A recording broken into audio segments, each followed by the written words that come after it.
시온 찬양대 그리고 앙상블 귀한 찬양 감사합니다. 이대일 찬양단 수고에도 치아를 드립니다. 새 정부가 들어서면서 고위 공직자 임명을 위한 인사청문회가 진행되고 있습니다. 그 과정에서 후보자들이 지금까지 살아온 삶의 궤적들이 드러나면서 논란이 커지고 있습니다. 각각의 후보자들마다 논란이 되는 문제들도 다양합니다. 그에 따라 여론 또한 다양하게 갈리고 있습니다. 대통령이 후보 시절 공약으로 내세웠던 임명 조건들이 오히려 걸림돌이 되고 있다는 말도 나오고 있습니다. 여당은 자기들이 야당이었던 지난 시절 지나치게 까다롭게 청문회를 진행했던 일에 대해 사과를 표명하기까지 했고, 급기야는 대통령도 나서서 세상에 결점이 없는 사람이 어디 있겠느냐고 하소연을 하기도 했습니다. 이런 청문회 과정에서 특별한 시선으로 바라보게 된 사람이 있습니다. 김이수 헌법재판소장 후보자입니다. 이분의 경우 특별히 문제가 된 것은 군 법무관 시절에 행했던 재판이었습니다. 1980년 광주 민주화 항쟁 때입니다. 당시 시민군을 태운 버스를 몰고 경찰 저지선을 돌파하는 과정에서 경찰관 4명이 현장에서 숨지고 다른 4명이 중경상을 입었습니다. 그 버스를 몰았던 배용주 씨는 사형 선고를 받았습니다. 중위 계급을 달고 군 법무관으로 복무하던 김이수 후보자는 그 재판의 배석 판사였습니다. 이 사건은 1998년 재심을 통해 헌정 질서를 수호하려는 행위로서 정당 행위로 인정을 받아 무죄 선고를 받은 바 있습니다. 문제를 삼은 야당 의원들은 이런 판결을 내렸던 후보자가 과연 헌정 질서를 수호하는 최고기관 헌법재판소의 책임자로 합당하냐 집요하게 추궁했습니다. 이런 경우를 역사의 아이러니라고 하나 싶기도 합니다. 추궁하는 야당은 그 뿌리가 지난날 민주항쟁을 촉발했던 그 세력 아닙니까? 역사적 연원으로 본다면 그때는 그럴 수밖에 없었던 일이라고 오히려 비호하고 나서야 할 것 같습니다. 그런데 거꾸로 그들이 그 문제를 들어서 공격을 한다니 한편 어처구니가 없어 보이기도 합니다. 세월이 흘러 지금은 대한민국 헌법재판소장 후보자라는 주목을 받는 분이 되어 있지만 1980년에는 27살의 육군 중위에 불과했습니다. 당시 엄중한 상황에서 그가 할 수 있었던 일은 극히 제한적이었을 겁니다. 사형 선고를 받은 당사자였던 배용주 씨조차 후보자가 당시 배석 판사였다는 사실을 이번에야 알게 되었다고 할 정도입니다. 그러나 삶의 현장이 요구하는 책임은 무겁습니다. 변명이나 책임 회피가 통하지 않습니다. 그것이 그에게는 평생토록 무거운 굴레처럼 느껴졌을 겁니다. 그래서 이 문제에서 주목하고 싶은 일이 있습니다. 그것은 이 문제에 대한 본인의 자기 고백입니다. 그는 이제까지 판사로 살아온 자기의 생애를 통해서 이 일이 늘 자기에게 큰 일깨움이 되었다, 그렇게 고백했습니다. 그 고백이 저 개인에게는 아주 진솔한 자기 고백으로 다가왔습니다. 아시는 대로 그의 고백이 미스터 소수 의견이라고 하는 것은 이미 잘 알려진 일입니다. 그 사건 뒤로 다수에 휩쓸리지 않고 철저히 자기의 길을 고집하며 살아온 그의 삶이 그 고백 속에 담겨 있고 그 결과가 그의 별명으로 나타나게 된 것이라고 느껴졌기 때문입니다. 따져보니까 후보자는 저와 동갑입니다. 돌아보면 지극히 평범한 목사로 살아온 제 삶의 궤적에서도 별일이 다 있었습니다. 많지는 않았어도 무슨 일인지도 모르면서 참여와 결정을 강요당한 적이 있었습니다. 때로는 옳은 줄 알면서도 주저앉아야 했던 때가 있었습니다. 의견은 억눌렸고 때로는 비겁을 강요당했습니다. 거기 넘어진 적이 있었습니다. 앞장서서 출세하기 위한 것이 아니었습니다. 지금 누리는 아주 작은 평안함을 잃어버릴지도 모른다는 두려움 때문에 그랬습니다. 혹은 목회자로 섬기는 교회 공동체가 어려워질지도 모른다는 것을 핑계 삼기도 했었습니다. 한때의 판결이 잘못된 것이었다는 자책감 때문에 그 뒤로 고독한 길을 애써 걸었다는 공직 후보자의 고백 앞에 저는 오히려 부끄러운 마음이 들었습니다. 한참 전개되는 정치적 이슈가 단순한 시사 문제로 국한되지 않고 저를 돌아보게 하는 성찰의 계기가 되고 있습니다. 그래서 붙들게 된 말씀이 오늘 본문 말씀입니다. 본문이 실려있는 갈라디아서의 갈라디아 지방은 소아시아의 안디옥, 이고니온, 루스드라, 더베 같은 곳이 포함된 지역의 이름입니다. 바울은 그 지역을 바울은 자기 생애 3차례 전도 여행을 가졌는데 처음 전도 여행을 할 때 이 지역에 갔다가 매를 몹시 맞고 쫓겨나기도 했었습니다. 그런데도 그 뒤로 전도 여행을 할 때마다 빠짐없이 이 지역을 들려서 교회들을 세웠습니다. 그러니까 그만큼 갈라디아 교회에 대한 애정은 각별했습니다. 그런데 어느 날 그는 이 갈라디아 지방 교인들에게 문제가 생겼다는 소식을 듣게 됩니다. 그들이 자기가 전한 복음과는 다른 내용의 메시지를 받아들여서 변질된 믿음의 길을 가고 있다는 소식이었습니다. 걱정스러운 마음을 누를 길이 없게 된 그는 급히 붓을 들어 편지를 써 내려갔습니다. 그게 갈라디아서입니다. 그의 그런 마음이 편지 서두에 그대로 드러나 있습니다. 1장 1절입니다. 사람에게서 난 것도 아니요 사람으로 말미암은 것도 아니요 오직 예수 그리스도와 그를 죽은 자 가운데서 살리신 하나님 아버지로 말미암아 사도된 바울은, 이거 무슨 말입니까?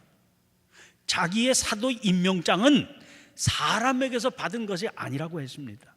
예수님께로부터 그리고 하나님께로부터 받은 것이라는 겁니다. 바울이 교만해서 지금 이런 말을 하고 있는 게 아닙니다. 자기 말을 꼭 귀담아 들어야 한다는 것을 강조하기 위해서입니다. 그만큼 상황이 급박하다고 여긴 거지요. 그러면 그 급박한 상황이 뭐겠습니까? 급한 안부를 전하자마자 그는 본론부터 꺼내놓습니다. 1장 6절 7절입니다. 그리스도의 은혜로 너희를 부르신 이를 이같이 속히 떠나 다른 복음을 따르는 것을 내가 이상하게 여기노라. 다른 복음은 없나니 다만 어떤 사람들이 너희를 교란하여 그리스도의 복음을 변하게 하려 함이라. 여기 이상하게 여기노라를 공동번역과 새번역에서는 놀라지 않을 수 없습니다, 이렇게 옮기고 있습니다. 그리고 6절에서는 다른 복음이라는 말을 썼는데 이어지는 7절 서두에서 곧바로 다른 복음은 없나니 그랬습니다. 자기가 전한 복음이 아닌 다른 내용을 누군가가 복음이라고 전하고는 있지만 그것은 변질된 이론일 뿐이지 복음은 아니라는 거지요. 이렇게 정리된 갈라디아서 전체의 내용은 진정한 복음과 거짓된 이론이 무엇인지에 집중되어 있습니다. 특별히 2장에서는 이런 내용의 편지를 쓰게 된 구체적인 정황들도 소개되어 있습니다. 당시에 가장 크게 부각되었던 문제가 할례에 관한 문제였습니다. 아시는 대로 예수님은 유대인입니다. 처음 복음을 들었던 사람들도 대부분 유대인들이었습니다. 이스라엘의 독특한 종교적 관습이 아주 익숙한 사람들이었지요. 그 관습 중 하나가 할례입니다. 유대인 남자들은 태어나서 8일이 되면 당연히 할례를 받았습니다. 할례를 그가 하나님의 자녀인 외적인 표시로 받아들였기 때문이지요. 그러므로 초대교회 성도들은 교인들도 당연히 할례를 받아야 된다, 그렇게 생각했습니다. 마태복음 5장 17절입니다. 내가 율법이나 선지자를 폐하러 온 줄로 생각하지 말라. 폐하러 온 것이 아니요 완전하게 하려 함이라. 이 말씀은 예수님께서 친히 하신 말씀입니다. 이 말씀으로 미루어 보면 예수님은 전혀 새로운 종교의 창시자가 아니셨습니다. 전혀 새로운 가르침을 전한 분이 아니라 하나님의 말씀의 그릇된 해석을 바로잡은 분이셨기 때문입니다. 복음은 율법의 바른 해석이었습니다. 그러므로 초대교회 당시에는 아예 유대교냐 기독교냐 그 구분 자체가 어려웠습니다. 문제는 복음이 이방인들에게 전해지기 시작한 겁니다. 이방인들에게도 복음은 생명의 빛이었습니다. 죄사함의 소식에는 목이 말랐고 구원의 갈망은 뜨거웠습니다. 그러나 할례라고 하는 제도는 낯이 설었습니다. 그래서 선뜻 받아들이기가 어려웠던 겁니다. 바울은 하나님께서 자신을 그런 이방인들을 위해서 사도로 임명하셨다, 그렇게 자각하고 있었습니다. 그러므로 그에게는 이 문제가 반드시 해결해야 될 중요한 문제였습니다. 더구나 그에게는 이 문제가 진정한 복음의 문을 여는 관건이기도 했습니다. 오늘 본문 16절 말씀 보세요. 사람이 의롭게 되는 것은 율법의 행위로 말미암음이 아니요 오직 예수 그리스도를 믿음으로 말미암는 줄 알므로 우리도 그리스도 예수를 믿나니 이는 우리가 율법의 행위로서가 아니고 그리스도를 믿음으로써 의롭다 함을 얻으려 함이라. 율법의 행위로서는 의롭다 함을 얻을 육체가 없느니라. 이게 복음의 핵심입니다. 복음의 중요한 관심은 죄인인 사람이 어떻게 의롭게 될 수 있을까 하는 겁니다. 그에 대해서 지금까지 유대교에서는 율법의 행위를 가르쳤습니다. 그 율법의 행위 중 대표적인 것이 할례지요. 할례란 인간 스스로 자기 육체에 만드는 표입니다. 유대인들은 그것으로 자기가 아브라함의 자손임을 확인합니다. 그들에게 아브라함의 자손이라고 하는 것은 하나님의 백성의 다른 이름이기도 합니다. 할례가 그 자체로 자기가 구원받은 사람이라고 하는 증표가 되는 거죠.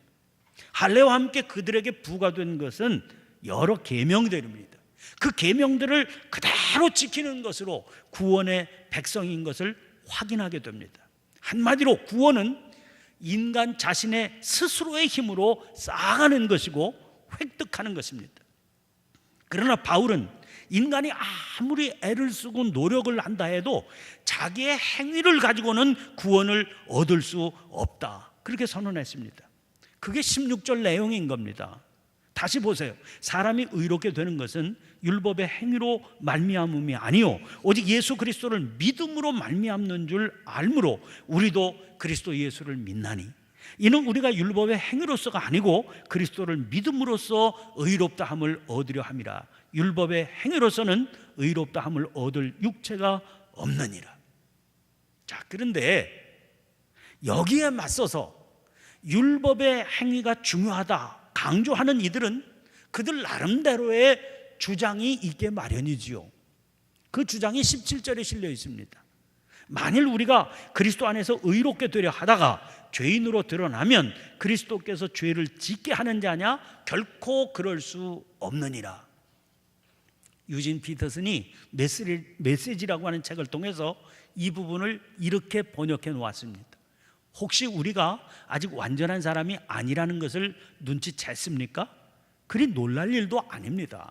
나처럼 그리스도를 통해 하나님과 바른 관계를 맺으려는 사람들이 덕을 완전히 갖추지 못했다는 이유로 그리스도는 죄의 방조자임에 틀림없다고 비난하시렵니까? 그런 비난은 섣부른 것입니다. 자, 율법의 행위를 주장하는 이들의 비난은 이런 겁니다. 예수 그리스도를 믿음으로 말미암아 우리가 의롭다고 인정을 받았으면 정말 의로워진 걸 보여줘야 될 텐데 그 증거가 너희들에게 어디 있느냐 하는 겁니다. 여전히 완벽하지 않은 죄인 아니냐 하는 겁니다. 그러면 결과적으로는 뭐냐? 예수 그리스도는 여전히 죄인인 자들을 의롭다고 인정하면서 계속 죄에 머물러서 죄를 지으면서 살도록 방조하는 분이냐? 그런 공격입니다. 그럴듯하게 들리시죠?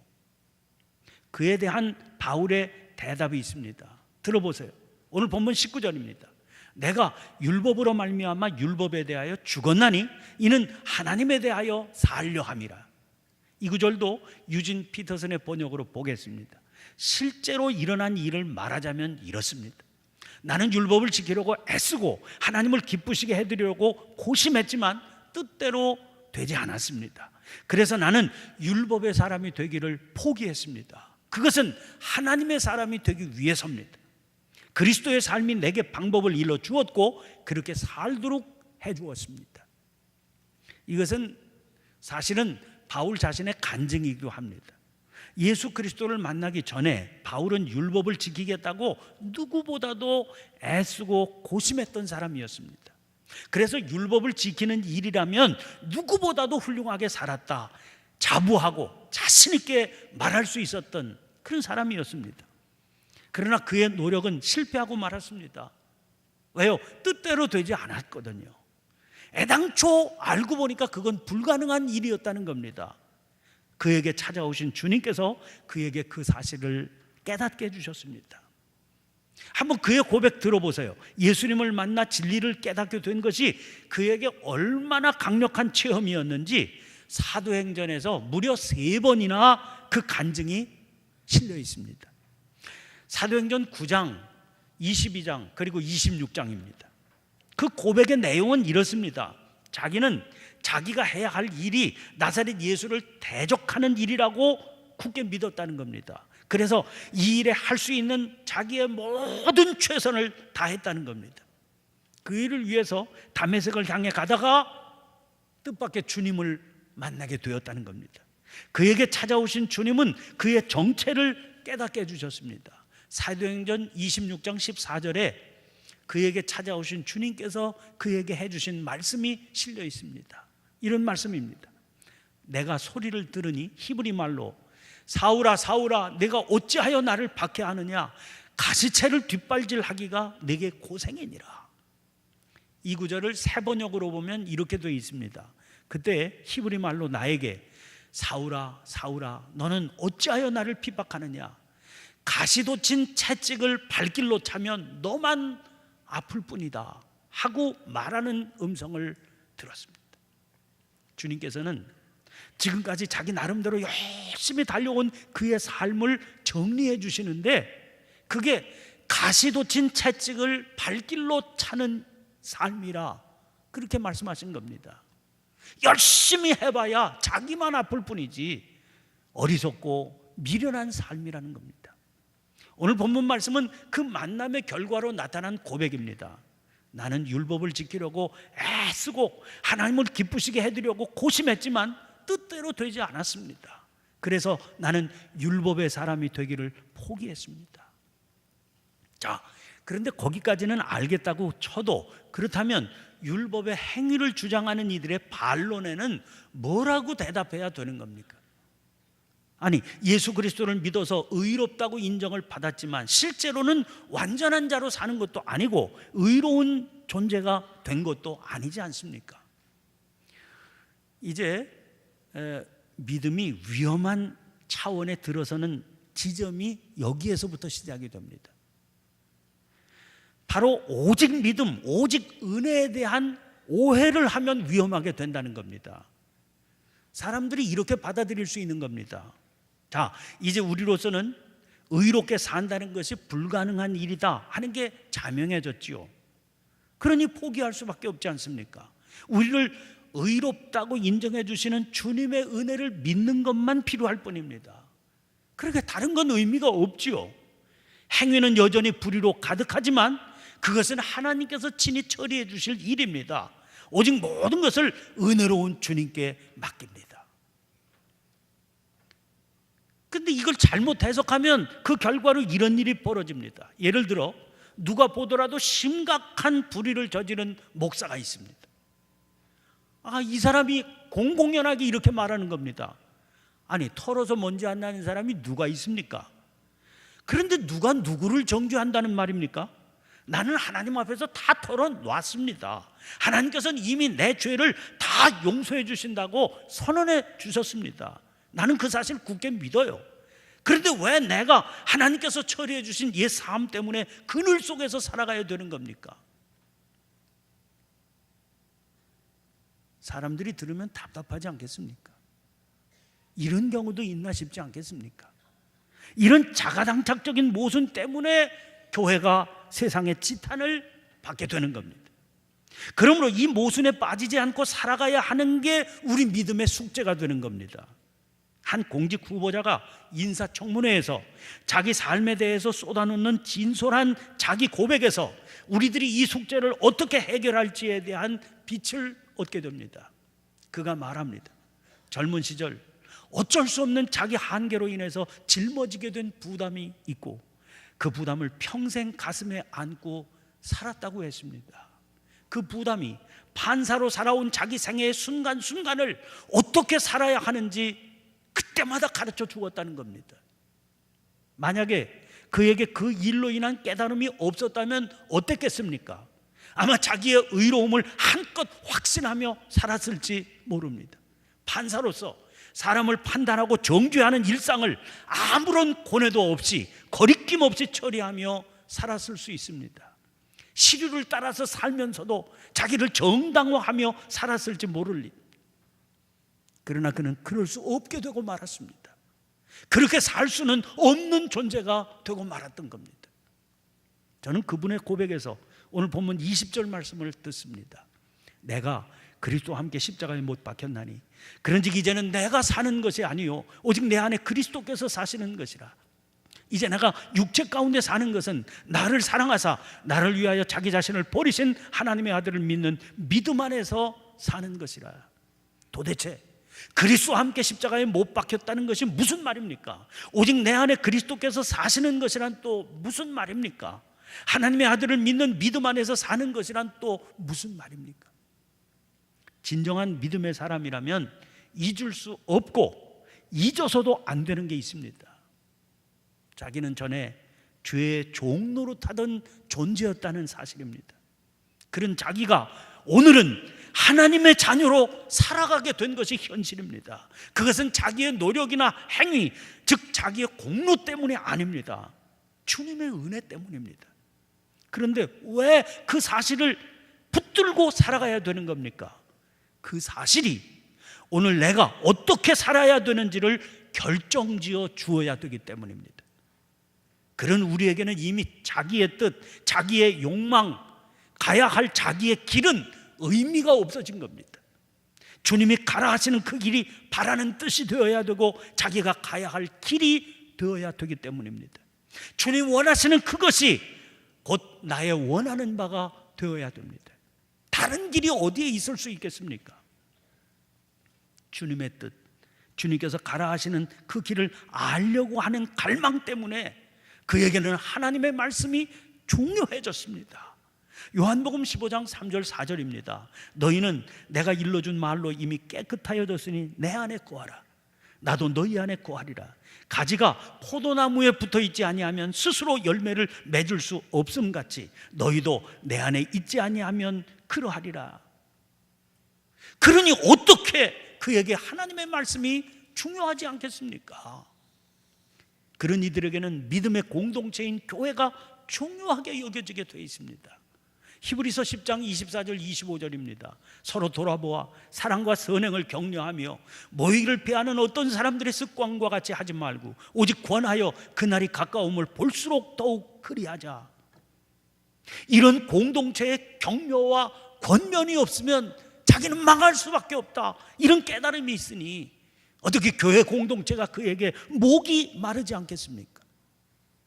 사랑하는 성도 여러분, 우리가 의롭다고 인정받는 것은 우리의 힘이 아니라 의롭다고 인정해 주신 주님의 은혜 때문입니다. 이것을 진실로 깨닫게 되면 될수록 우리는 더 겸손히 자기의 연약함을 고백하면서 주님의 도우심을 구하게 됩니다. 주님께서 우리 삶의 집을 정결하고 거룩하게 해주셨습니다. 이제 그 집을 성령의 인도함을 받아 깨끗하게 유지하며 사는 거 우리의 몫입니다. 그야말로 내면 청소하기, 거룩함으로 채워가기입니다. 그것을 위해서 주님의 말씀을 더 열심히 의지하게 되고 주님의 백성들을 더 소중히 여기게 됩니다. 거기서 떠나 살면 곧 지옥이 되는 것 같은 안타까움을 안고 사모하며 살게 됩니다. 한순간도 제멋대로 살게 될까 두려운 마음이 들어 의지하는 내 주를 더욱 의지하게 됩니다. 그런 삶은 성숙해가는 모습으로 나타나게 될 것이고 세상은 그의 그런 모습을 통해서 하나님의 영광을 보게 될 것입니다. 복된 주일, 세상을 통해서 주님의 백성들을 일깨우시는 주님을 찬양하십시다. 그러면서 겸손히 주의 도우심을 구하십시다. 믿음의 삶에 더 굳건히 서서 열심을 내기로 결단하는 은혜와 축복이 저와 여러분 우리들 안에 충만하시기를 축원합니다. 기도를 드리겠습니다. 사랑의 하나님, 복된 주일, 세상을 통해 저희들의 삶을 일깨워 주시는 주님의 은혜를 찬양합니다. 사람이 의롭게 되는 것은 율법의 행위가 아니라 오직 예수 그리스도로 말미암는다는 진리의 깊은 의미를 왜곡하지 않게 도와주옵소서. 그리하여 진리 안에서 날마다 성숙해가는 우리의 모습이 세상에 뚜렷하게 드러나게 해 주시옵소서. 그 모습으로 이 세상이 생명길로 주님의 인도함을 받을 수 있게 해 주옵소서. 그 일로 저희가 세상에 소망이 되었다는 칭찬을 듣게 해 주시옵소서. 이 땅 위에 교회를 세우셔서 생명의 역사를 빛으로 이끌며 감당하여 나가게 하시는 그리스도 예수님 이름으로 기도하옵나이다. 아멘.